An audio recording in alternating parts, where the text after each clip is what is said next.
Es Marcos 14, versículo 66 al versículo 72. 66 al 72. Quisiera compartir un mensaje con ustedes titulado El amor que restaura. Y les doy una advertencia en este momento, hermanos. El versículo 66 al versículo 72, el punto principal no es el amor. El punto principal es el amor. De hecho, este pasaje de 66 a 72 solamente va a ser una sección del mensaje, porque yo quisiera en esta mañana me he sentido dirigido a hacer lo mismo que hizo Jesús. Hoy día veremos un fracaso de un hombre que prometió mucho y no pudo cumplir lo que prometió.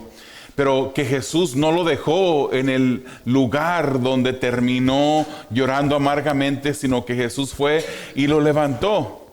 Y esta es la historia de muchos de nosotros, hermanos. Todos nosotros hemos pasado por momentos así, y yo quiero enfocarme, no solamente repasar y ver esta situación de un hombre que promete y no cumple, que le falla a Dios, que abandona a Dios. Pero también queremos a Jesucristo, que es Dios, ¿verdad? Pero también quisiera, hermanos, ver el amor que restauró a Pedro.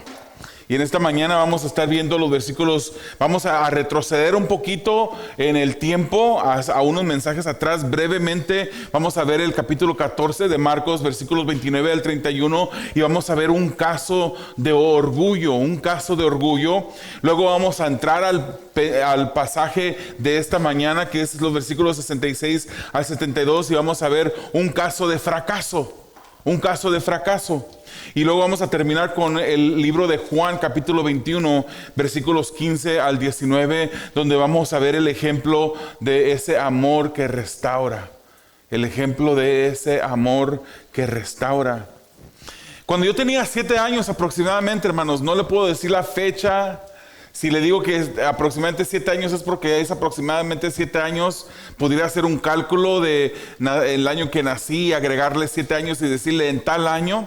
Pero en realidad no me recuerdo. Yo solamente me recuerdo que era un niño, que íbamos a una iglesia grande. Era un ex teatro, donde cabían aproximadamente 400, 500 personas. O por lo menos así se me hacía a mí, porque yo estaba chiquito y se me hacía un lugar inmenso. Era una iglesia pentecostés y yo miraba al predicador, que era mi tío, predicando y exponiendo la palabra. En ese ámbito, en ese tipo de iglesia se acostumbra que hay servicios de niños, donde los niños dirigen todo desde la alabanza. Ellos hacen la apertura, leen la palabra al comienzo, oran al comienzo, cantan, tocan los instrumentos, si es que hay algunos que puedan tocar instrumentos, también predican. Y a mí se me invitó a que yo predicara. Yo examinaba al predicador, yo miraba cómo el predicador se movía de un lado al otro, cómo brincaba, cómo levantaba la voz, cómo hacía las diferentes situaciones. Yo decía, eso lo puedo hacer yo. Yo tenía una confianza que yo podía ser ese predicador y podía hacer de la misma manera como predicaba ese predicador. Yo lo podía hacer. Yo podía levantar la voz igual, yo podía levantar las manos igual, yo podía correr de un lado a otro, brincar para arriba, ni modo que para abajo, ¿verdad? Yo sentía que yo lo podía hacer y me invitaron a que yo compartiera el mensaje de la palabra de Dios en un servicio de niños. Fue mi primer mensaje. Yo sentí una confianza increíble, hermanos. Yo sentí una confianza. Yo dije, ahorita a todos van a terminar llorando, hincados en el altar, entregando sus vidas, arrepentidos. Y yo dije, la historia que quiero compartir es esa historia sobre el arca de Noé, hermanos. Y yo tenía todo ya planeado, hasta conocía un canto, decía, si me olvido de la historia, me recuerdo que ese canto decía, en el arca de Noé caben todos, caben bien. Yo iba a platicarles a los hermanos sobre esa historia. Subí al frente, hermanos, y empecé a hablar de la arca de Moisés y cómo en la zarza ardió dentro del arca cómo José se escapó de ser entregado por sus hermanos subiendo al arca. Hermanos, fue un fracaso total. Yo me subí al púlpito confiado en mí mismo. Sentí una confianza, y es bonito decir, tenía una autoconfianza, pero lo que es eso es orgullo. Yo decía, lo que hace ese pastor yo lo puedo hacer. Y me subí, hermanos, y no terminé el mensaje. Subí con la cara en alto y bajé con la cara agachada esa noche. Cuando uno tiene una autoconfianza, que vamos a limpiarlo en esta mañana. Cuando digo autoconfianza, quiere decir cuando uno tiene orgullo en el corazón. Usted podrá pensar, hermanos, es que los niños no tienen orgullo, hermano. Ese es un ejemplo de cómo los niños tienen orgullo. Cómo hemos nacido. Cada uno de nosotros hemos nacido con orgullo. Este mensaje, hermanos, no se ponga a pensar en aquella persona que no llegó en este día. No se ponga a darle codazos a la persona que está al lado de usted. Este mensaje no es para nadie más que para usted y para mí. Todos batallamos con el orgullo. Y ese orgullo, hermanos, nos ha hecho que fallemos a Dios de alguna manera u otra. Ese orgullo es el orgullo que precede al fracaso. Ese es el primer punto del mensaje en esta mañana. Y quisiera que vayamos a Marcos capítulo 14, versículos 29 al 31 y leer lo que dice. Estamos retrocediendo un poquito. Entonces Pedro le dijo, aunque todos se aparten, yo, sin embargo, no lo haré. Y Jesús le dijo, en verdad te digo que tú hoy, esta misma noche, antes que el gallo cante 2 veces, me negarás 3 veces. Y Pedro no dijo, sí, Señor, tienes razón, tú me conoces mejor que todos. No, él insistió, dice el versículo 31. Pero Pedro insistía, repetía, con insistencia repetía, aunque tenga que morir contigo, no te negaré, dijo. Y todos decían también lo mismo. Vemos cómo Pedro no solamente dijo esas palabras y prometió mucho que no pudo cumplir después, sino que él mismo fue ese instrumento que contagió a los demás discípulos. Los demás discípulos dijeron y repetían lo mismo. Ellos también dijeron, no, Señor, no te vamos a abandonar. No, Señor, si es necesario morir, moriríamos por ti. No era solamente Pedro el que dijo estas palabras. Es importante, hermanos, especialmente en este pasaje que acabamos de leer y que vamos a estar viendo en continuación, reconocer que Marcos fue el escritor de este evangelio. Así se llama el libro de Marcos, el evangelio de Marcos. Pero la tradición de la iglesia, hermanos, sostiene que Marcos escribe este evangelio basado en la información que recibe él de Pedro. Y si lo vemos de esta manera, hermanos, este Marcos está relatando detalles que Pedro mismo le comunicó a Marcos. Siendo así, en esencia, lo que estamos estudiando sobre la vida de Pedro viene de Pedro mismo. Recordemos, hermanos, Pedro, al igual que los demás discípulos, había tenido la oportunidad de orar y no la tomó. Había tenido la oportunidad de orar y no la tomó. En un Pedro, hermanos, que aún estaba bajo construcción, había un pecado que corría sin control y ese pecado se llamaba orgullo. Pedro pensaba que era diferente a los demás. Pedro pensaba que era superior a todos los demás discípulos. Él dijo, aunque todos se escandalicen, sin embargo yo no lo voy a hacer porque yo soy diferente a los demás. El orgullo se apoderó de él. Yo no te abandonaré, le dijo. Estoy dispuesto a ir a la cárcel, dice el libro de Lucas que dijo Pedro también. Dispuesto a morir por ti estoy. Y Juan, hermanos, nos da un poquito más de detalle. En Juan capítulo 13, versículos 37 a 38 dice: Pedro le dijo: Señor, ¿por qué no te puedo seguir ahora mismo? Yo daré mi vida por ti. Y Jesús le respondió: ¿tu vida darás por mí? ¿Tu vida darás por mí? En verdad te digo que no cantará el gallo sin que antes me hayas negado 3 veces. Vemos el orgullo floreciente de Pedro en este momento. Es evidente que este orgullo, esta autoconfianza bajo la cual Pedro estaba operando, lo estaba llevando por un camino equivocado. Hermanos, y al mismo tiempo no podemos acusar a Pedro de ser hipócrita, de ser poco genuino.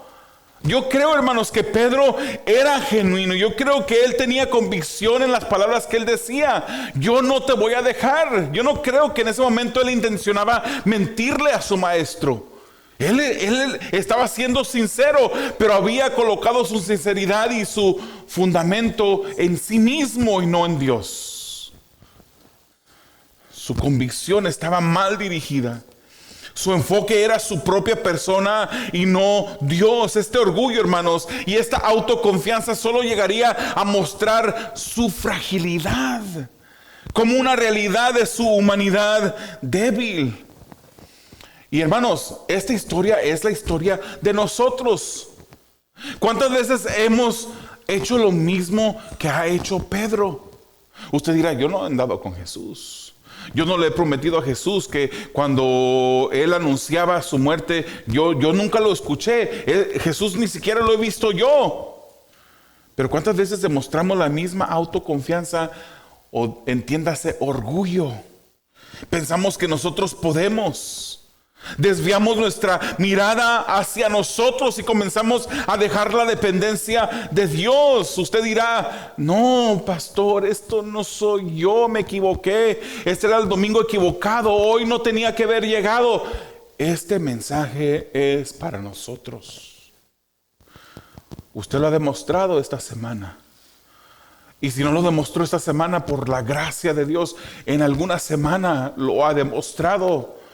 Cuando relegamos la comunión con Dios, cuando dejamos la oración, cuando dejamos el estudio de la palabra y lo relegamos a un segundo nivel, quizás a un tercer nivel o quizás a un cuarto nivel, o posiblemente lo eliminamos por completo. Cuando decimos: voy a apartar tiempo para estar con el Señor, necesito de su ayuda, y reconocemos: Señor, sin ti no puedo hacer nada. Pero comenzamos el día pensando: tengo que hacer esto, tengo que hacer lo otro, tengo que prepararme, porque si tengo que terminar estas 3 cosas antes de que llegue esta hora, porque a esta hora tengo que ya tener esto listo. Y empezamos a hacer las cosas a un lado. Ponemos nuestra alarma y la apagamos porque queríamos levantarnos un poquito más temprano para pasar tiempo con el Señor, pero nos dormimos tarde la noche anterior y alcanzamos la alarma y le apachurramos el botón. Y después no solamente se va el tiempo que habíamos planeado orar, sino solamente tenemos justamente el tiempo para poder llegar tarde 5 minutos a la cita que teníamos o al trabajo. ¿Lo hemos hecho todos nosotros? ¿Somos todos culpables de esto? Hermanos, veamos el segundo punto: el fracaso que resulta del orgullo. Vamos a Marcos capítulo 14, versículos 66 y 72 al 72. Léalo conmigo. Dice: estando Pedro abajo en el patio, llegó una de las sirvientas del sumo sacerdote, y al ver a Pedro calentándose, lo miró y dijo: tú también estabas con Jesús el Nazareno. Recuerden, hermanos, estamos leyendo esto ya está Jesús arrestado.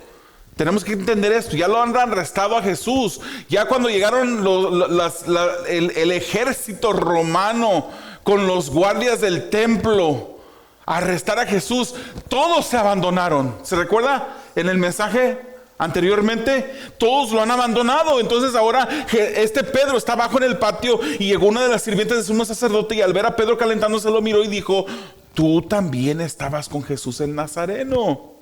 Ese que tienen arrestado, tú eres parte de ese mismo. El 68 dice, pero él lo negó. Él lo negó diciendo, ni sé, ni entiendo de qué hablas. Entonces Pedro salió al portal y un gallo cantó. Cuando la sirvienta lo vio de nuevo, comenzó a decir a los que estaban allí, este es uno de ellos. Pero Pedro lo negó otra vez. Poco después, los que estaban allí volvieron a decirle, seguro que tú eres uno de ellos, pues también eres Galileo. Pero él comenzó a maldecir y a jurar, yo no conozco a este hombre de quien hablan. Al instante un gallo cantó por segunda vez. Entonces Pedro recordó lo que Jesús le había dicho, antes que el gallo cante 2 veces, me negarás 3 veces. Y se echó a llorar. El que había confiado en su propia persona para dar su misma vida por Jesús. El que había sido movido por el orgullo a decir, Señor, si es necesario que yo vaya hasta la cárcel, yo iría hasta la cárcel. Yo entregaría hasta la última gota de mi sangre por ti. Ahora se encontraba sentado afuera y abajo en el patio. Afuera y abajo en el patio, calentándose con los mismos que habían arrestado a Jesús. En el tiempo, hermanos, que se relata esa historia, era una temporada fresca. Estaban allí los que habían arrestado a Jesús, hicieron una fogata y se estaban calentando al fuego. Hermanos, no queremos sobre espiritualizar las escrituras, pero esto nos recuerda, hermanos, que estar separado de Jesús es terreno peligroso. Estar abajo, estar en otro lugar donde no está Jesús es terreno peligroso, hermanos. Y cada vez que decidimos no orar, que decidimos no leer la palabra, que el Espíritu Santo nos está moviendo a ayunar y decimos, otro día será, pero este día no puedo. Hoy día hicieron potluck, va a ser potluck en el trabajo, no puedo ayunar.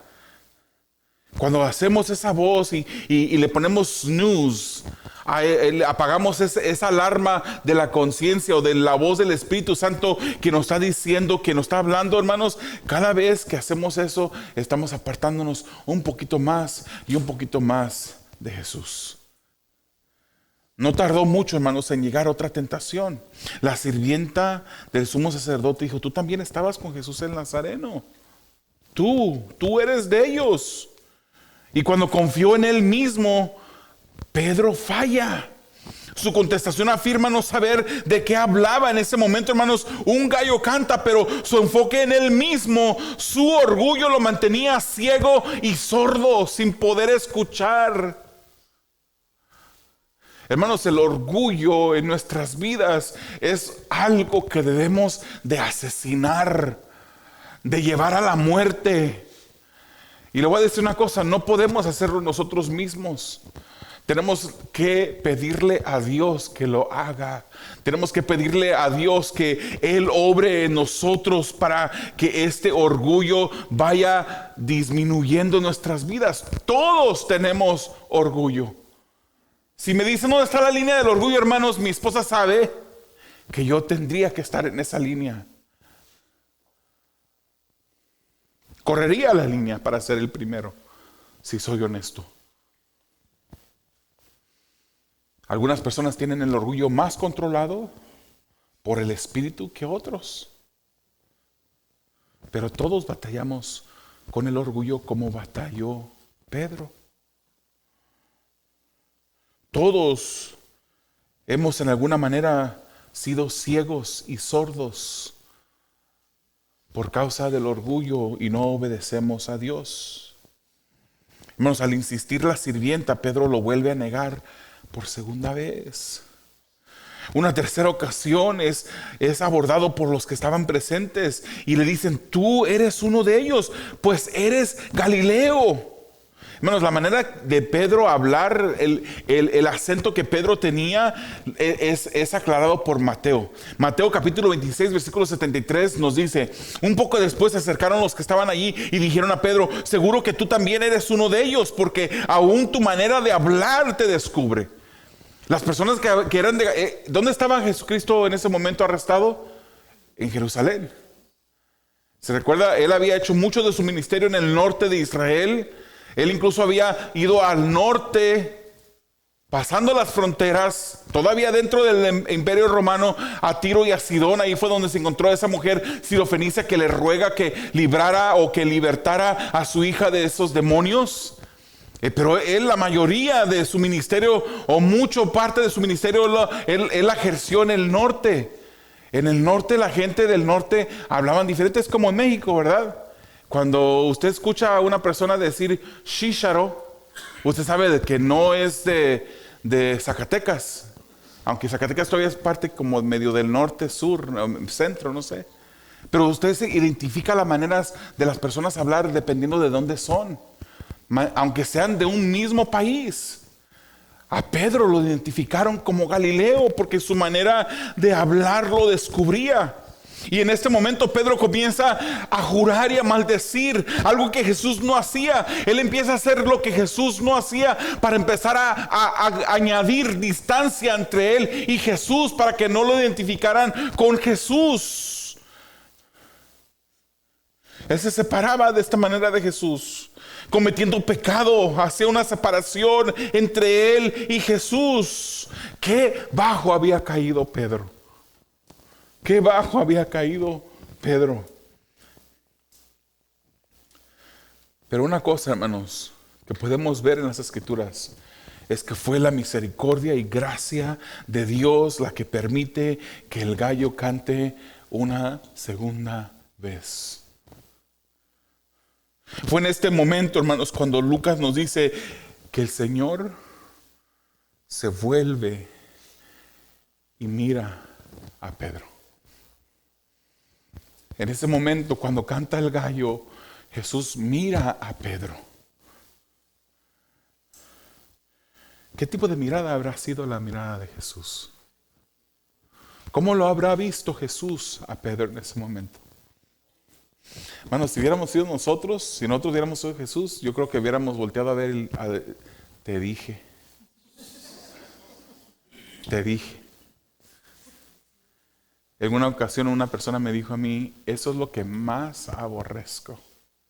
Quizás no usó esas palabras, pero me hizo entender mi esposa, cuando recién comenzábamos en nuestro matrimonio. Una vez yo le dije: te dije. Y ella me dijo: no, I don't like that. Si hubiéramos sido nosotros Jesús, en ese momento hubiéramos volteado a ver a Pedro y le hubiéramos, con esa mirada hubiéramos dicho: te dije que me ibas a negar. Antes que Gallo cantara 2 veces, me ibas a negar 3 veces. La palabra del Señor no nos dice, hermanos, qué tipo de mirada o qué entendió Pedro. No nos aclara, no nos dice abiertamente qué fue lo que pasó. Pero yo creo, hermanos, que la mirada de Jesús fue una mirada de compasión. Yo creo que fue una mirada que le llamó al arrepentimiento. Hermanos, el orgullo, y Pedro lo tenía, tener una mirada que te da a entender, te dije, el orgullo hace que uno diga,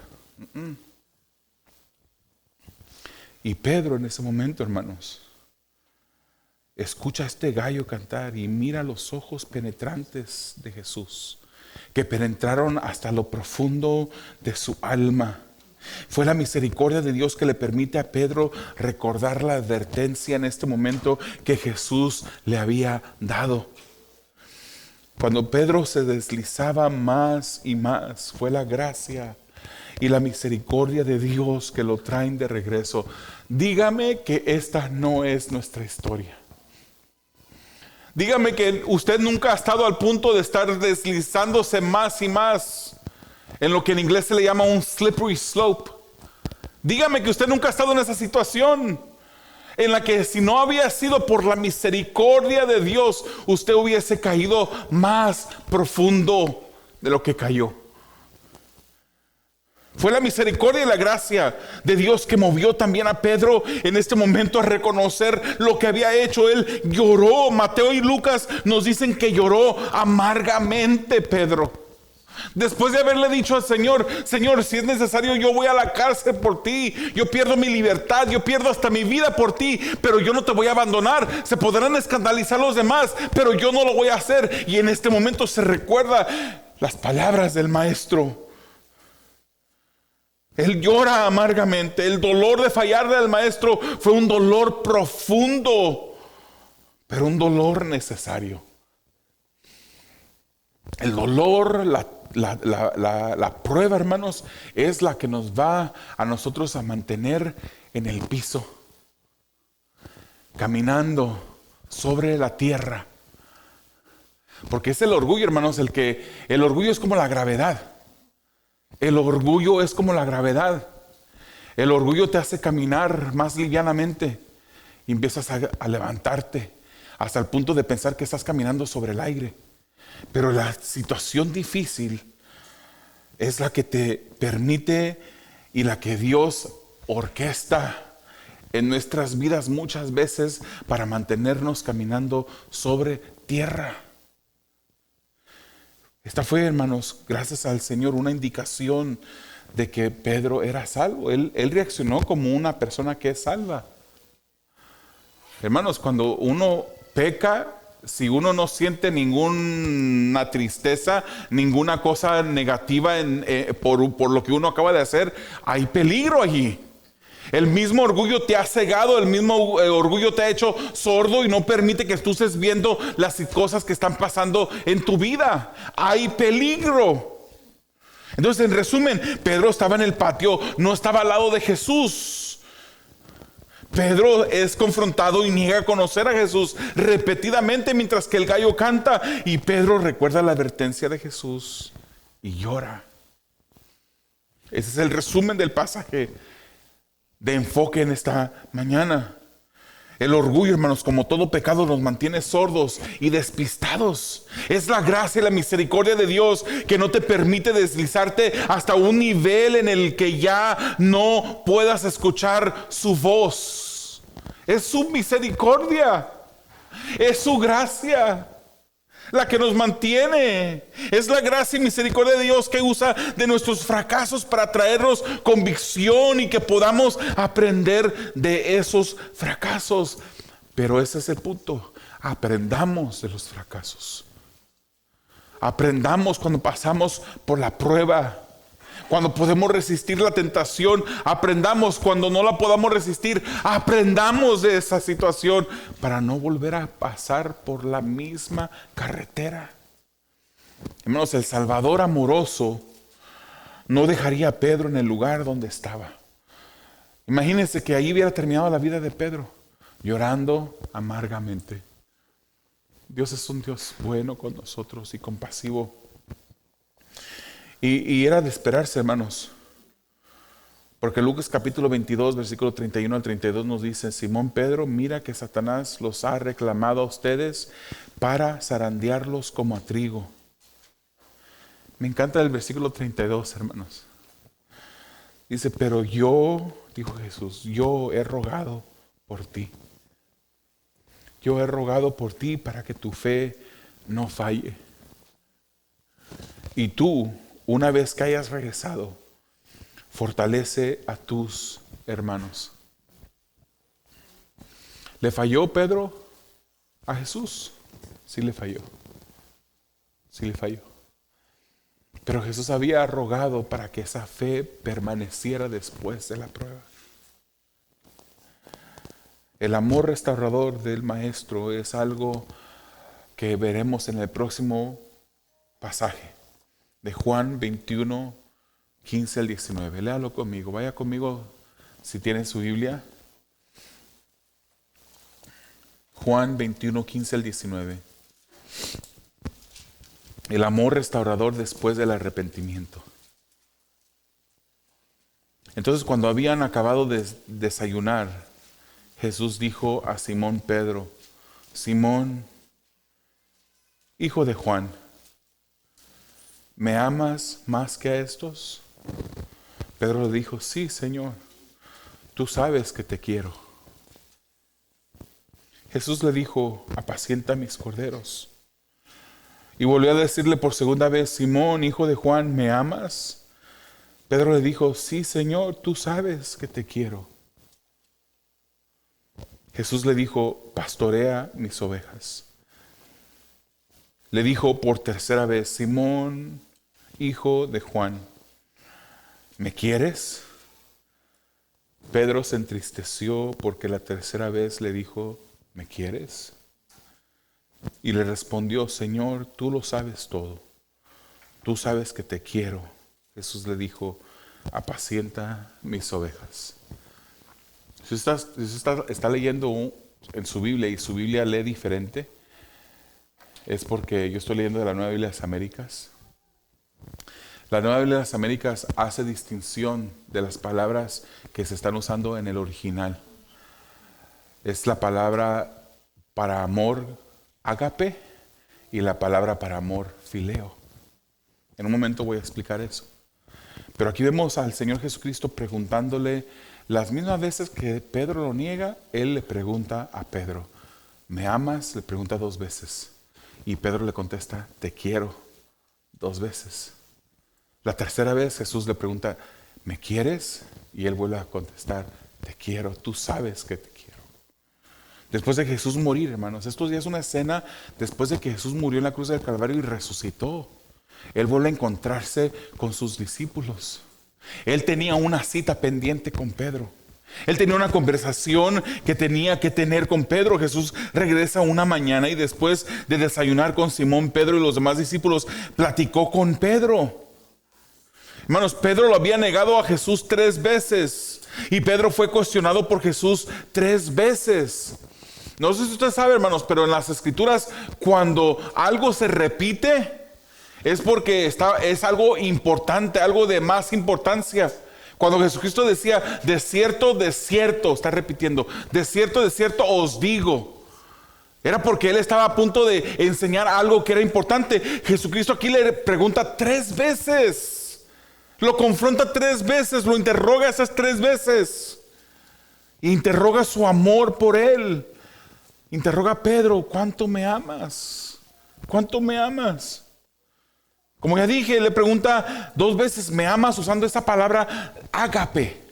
Esa palabra ágape el griego, hermanos, es un lenguaje muy, pero muy específico.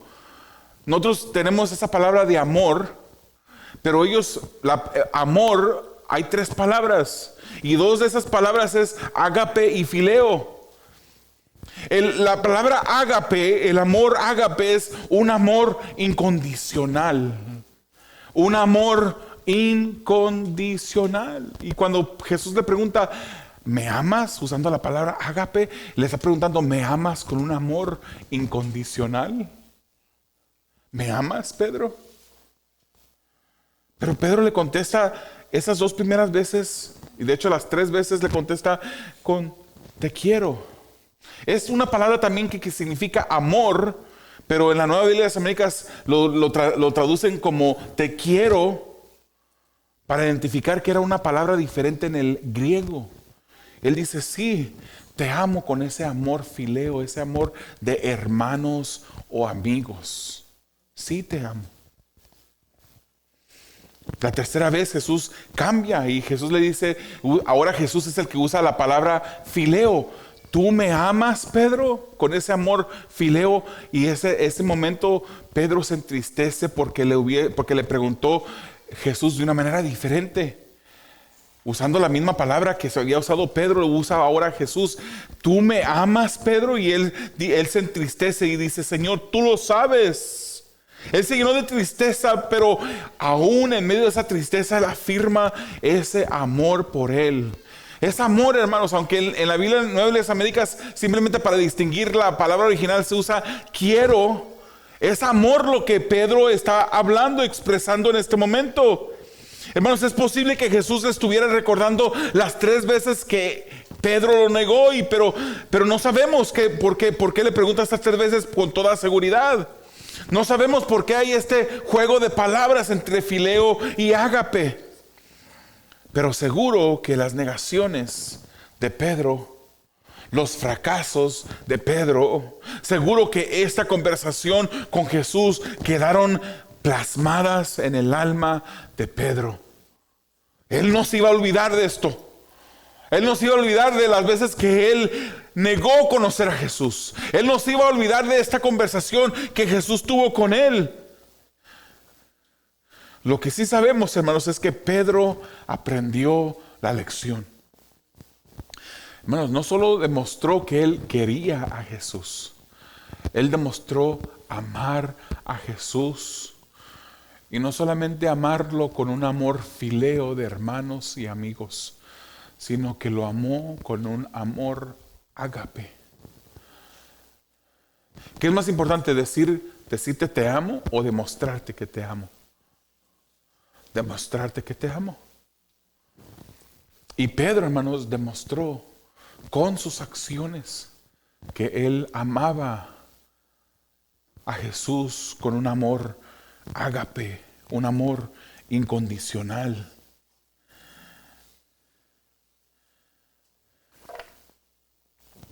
Devolviendo a Jesús de esta manera el amor incondicional, haciendo lo que Jesús lo comisionó a hacer. Él, las 3 veces que le pregunta, él dice, básicamente le está diciendo, pastorea mi rebaño, pastorea mis ovejas, cuida de la grey.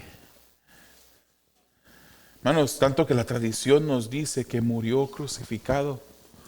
La tradición nos explica eso, que Pedro muere crucificado, como murió su maestro. Pero él dijo, la tradición nos dice que él dijo, no soy digno de morir de la misma manera que murió mi maestro. Y él pide que lo crucifiquen cabeza abajo. De esa manera nos dice la tradición que Pedro murió. De esa manera Pedro demuestra ese amor incondicional por su maestro. Y fue Pedro, hermanos, el que escribió antes de su muerte a los pastores. En 1 de Pedro capítulo 5 versículos 2 al 4 dice, pastorear el rebaño de Dios entre vosotros. Ahora él está comisionando a otros que hagan lo mismo que Jesucristo lo comisionó a él hacer. Comienzo de nuevo, pastorear el rebaño de Dios entre vosotros, velando por él, no por obligación, sino voluntariamente, como quiere Dios. No por la avaricia del dinero, sino con sincero deseo. Tampoco como teniendo señorío sobre los que os han sido confiados, sino demostrando ser ejemplos del rebaño. Y qué maravilloso el versículo 4. Y cuando aparezca el príncipe de los pastores, recibiréis la corona inmarcesible de gloria.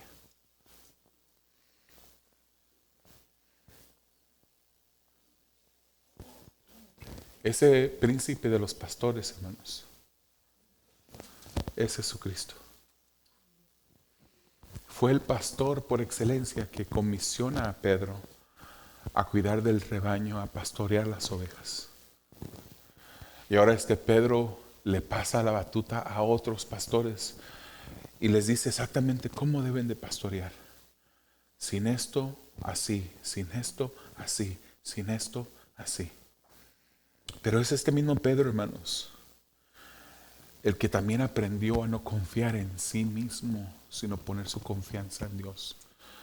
Este Pedro, aunque seguía siendo un Pedro bajo construcción, era un Pedro diferente. El que escribe en 1 de Pedro capítulo 5, versículos 6 al 11. Y él dice así. Este es un consejo a toda la iglesia. Él ya aborda a los pastores, ahora esto es a toda la iglesia. Y dice, humillaos. Ese Pedro que había sido orgulloso, ahora dice, humillaos, humíllense. Humillaos pues bajo la poderosa mano de Dios, para que Él os exalte a su debido tiempo. Echando toda vuestra ansiedad sobre Él, porque Él tiene cuidado de vosotros. Sed de espíritu sobrio, estad alertas. Vuestro adversario el diablo anda al acecho como león rugiente buscando a quien devorar. Pero resistidle firmes en la fe, sabiendo que las mismas experiencias de sufrimiento se van cumpliendo en vuestros hermanos en todo el mundo. Y después de que hayáis sufrido un poco de tiempo, el Dios de toda gracia, que os llamó a su gloria eterna en Cristo, Él mismo os perfeccionará, afirmará, fortalecerá y establecerá. A Él sea el dominio por los siglos de los siglos. Amén. Es un Pedro diferente el que ahora escribe esto, y que nos da ahora los consejos de estar humillados bajo la poderosa mano de Dios. Y él dice aquí algo que las Escrituras nos dicen. La Escritura dice que el que se humilla, ¿será qué? Exaltado. El que se exalte, ¿será qué? Humillado. Entonces Pedro dice, hijitos, me imagino con las palabras de Juan, dice, humíllense pues. Humíllense bajo. Hermanos, qué fácil es pensar, si Dios es poderoso, si Él tiene todo el dominio, es fácil humillarnos ante Él. Es fácil. Echando toda nuestra ansiedad, no estar preocupados de lo que puede pasar. No nos preocupemos, porque el Señor no deja su poder a un lado cuando viene la adversidad. Ese poder de Dios está a nuestra ayuda en los momentos difíciles. Resistan, dice Pedro, firmes en la fe.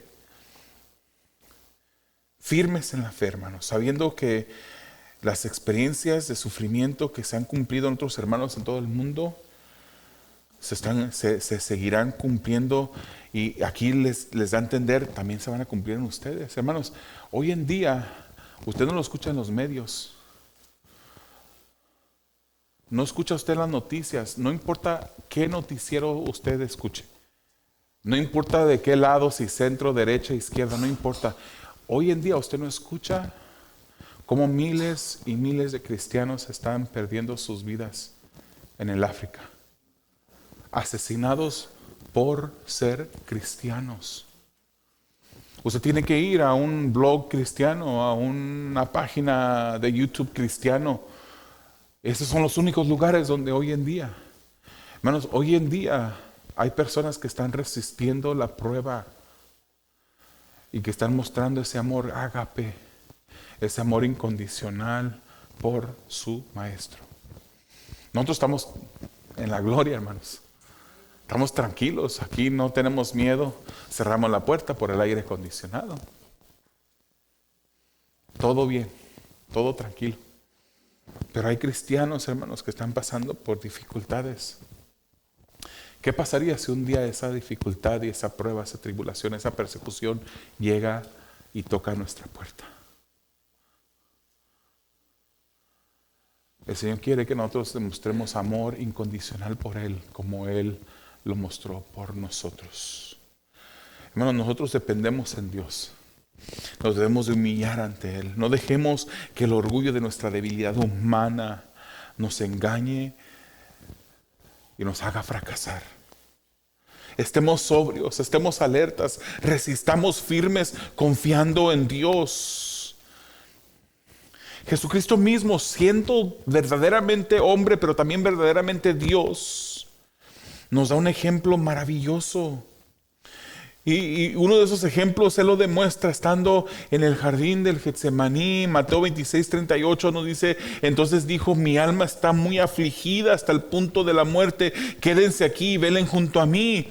Y adelantándose un poco, cayó sobre su rostro orando y diciendo: Padre mío, si es posible que pase de mí esta copa, pero no sea como yo quiero, sino como tú quieres. En el momento de la dificultad, el Señor Jesús, siendo verdaderamente Dios tomó el tiempo para apartar un tiempo para estar en comunión con su Padre, ¿por qué nosotros no? Nosotros no somos verdaderamente Dios, solamente somos verdaderamente humanos y necesitamos constantemente andar en comunión con Dios. Hermanos, Jesús es la manifestación gloriosa de la gracia de Dios. Él nos muestra que el orgullo del hombre es uno de sus debilidades mayores. Una debilidad que nos lleva a fallarle a Dios y nos causa dolor inmenso. No podemos hacer ni ser nada sin Él. Dependemos de la gracia de Dios. Y para todos mis hermanos que se han olvidado de esto, quiero leerles Juan capítulo 15, versículos 4 al 6. Permanezcan en mí, dice Jesús, y yo en ustedes. Como el sarmiento no puede dar fruto por sí mismo si no permanece en la vid, así tampoco ustedes si no permanecen en mí. Yo soy la vid, ustedes los sarmientos. El que permanece en mí y yo en él, ese da mucho fruto, porque separados de mí nada pueden hacer. Si alguien no permanece en mí, es echado fuera como un sarmiento y se seca, y los recogen y los echan al fuego y se queman. Permanezcamos en Él, porque sin Él no podemos hacer nada. La maravillosa gracia de Dios se muestra en que cuando fallamos, hermanos, porque todos aquí fallamos, pero cuando fallamos, Él está dispuesto a perdonarnos. Él no nos deja en ese momento de fracaso. Él extiende su brazo y nos pone de pie de nuevo. Él cura nuestras heridas.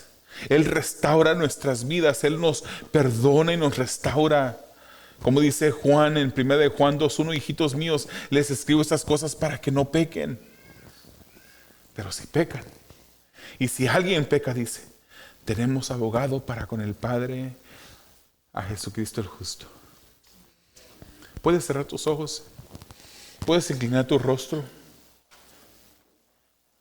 ¿Pudieras en este momento pedirle a Dios que te ayude a entregarle a Él tu orgullo? Por favor, no cometas el error. No cometas el error de decir, yo no tengo orgullo. Todos batallamos con el orgullo. Pídele al Señor en este momento que te ayude a dejar el orgullo a un lado. Deja de confiar en ti mismo. Pídele al Señor, pídele al Espíritu de Dios que te ayude a depender de Él y no de ti mismo. Y recuerda, querido hermano, cuando caigas, aprende de esa caída y corre a Jesús. Corre a Jesús. Él está dispuesto a perdonarte. Él está dispuesto a levantarte. Sus brazos están continuamente abiertos hacia ti. Nuestro trabajo es asegurarnos que esos brazos se mantengan rodeándonos a nosotros en un abrazo.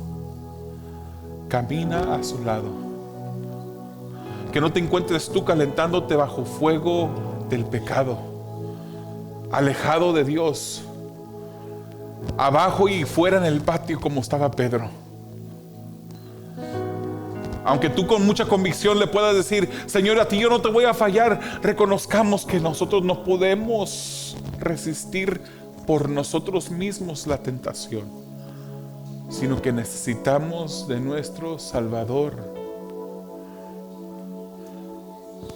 Cuando caigas, aprende y corre a Jesús. Y por fin, amigo que me escuchas, ya sea en este lugar o en línea, a lo mejor tú piensas que tú no necesitas a Dios. A lo mejor tú piensas que estás viviendo una vida completamente tranquila y bien buena, la vida sin Dios. Pero yo te voy a decir una cosa, tú necesitas a Jesús. El pensar que tú no necesitas a Dios te llevará al mayor de los fracasos de tu vida. Entrégate a Él. Ven a Él en este momento y pídele perdón por tus pecados. Arrepiéntete. Pon tu fe en Jesús, que es la única manera de ser salvos. Es la única manera de escapar del infierno a la que todos irán, todos aquellos que no han entregado su vida a Jesús. Ven a Él en este día.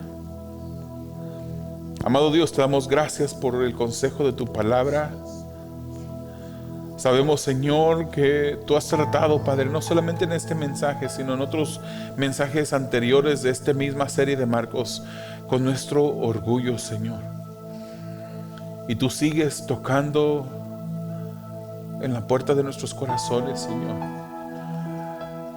Tú sigues hablando a nuestras mentes, a nuestros corazones, tratando, Señor, trayéndonos convicción sobre el estado peligroso del orgullo que nos lleva a fracasar y a fallarte a ti, Señor.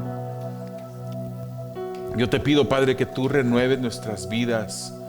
Yo te pido, Señor, que tú hagas de nosotros instrumentos para tu gloria, limpiándonos de todo aquello que te ofende a ti, Señor. Te lo pedimos, Padre, confiando que tú lo puedes hacer. Nosotros no podemos. Te necesitamos a ti. Necesitamos de tu gracia, de tu misericordia, Señor, continuamente. Y también oro, Señor, por aquellas personas que no te conocen, que escucharán o están escuchando este mensaje. Yo no puedo convencerles, Señor, a arrepentirse. Yo no puedo convencerles a que son pecadores, Señor. Eres tú el que puede convencer de pecado. Por medio de tu Santo Espíritu, hazlo. Convence de pecado. Y muéveles a arrepentimiento en fe en Jesús. Pedimos esto, Señor, confiando que tú lo puedes hacer. Necesitados de tu gracia y tu misericordia lo hacemos, Señor. En el nombre de Jesús. Amén.